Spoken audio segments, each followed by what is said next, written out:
Hello viewers, I'm Quotes on Demand. I explore the minds of famous personalities by reading their books and sharing impactful quotes. Subscribe me as we delve into the wisdom that has shaped some of the world's most influential figures. There is no coming to consciousness without pain. People will do anything, no matter how absurd, in order to avoid facing their own soul.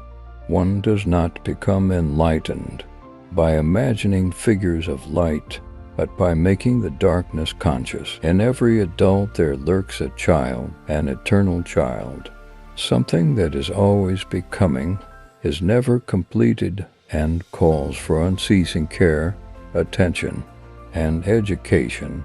That is the part of the personality which wants to develop and become whole. Art is a kind of innate drive that seizes a human being and makes him its instrument.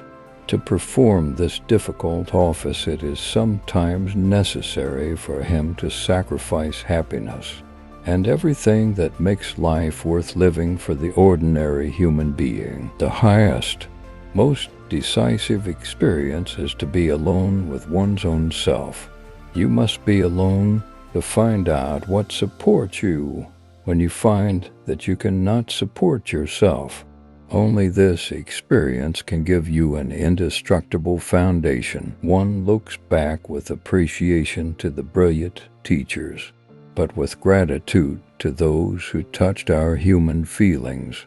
The curriculum is so much necessary raw material, but warmth is the vital element for the growing plant and for the soul of the child. What if I should discover that the poorest of the beggars and the most impudent of offenders are all within me, and that I stand in need of the alms of my own kindness, that I, myself, am the enemy who must be loved? What then? Man is the microcosm of the macrocosm. The God on earth is built on the pattern of the God in nature, but the universal consciousness of the real ego transcends a millionfold the self-consciousness of the personal for false ego. The unconscious wants to flow into consciousness in order to reach the light, but at the same time it continually thwarts itself, because it would rather remain unconscious. That is to say, God wants to become man, but not quite. Loneliness does not come from having no people about one, but from being unable to communicate the things that seem important to oneself, or from holding certain views which others find inadmissible. The whole point of Jesus' life was not that we should become exactly like him, but that we should become ourselves in the same way he became himself.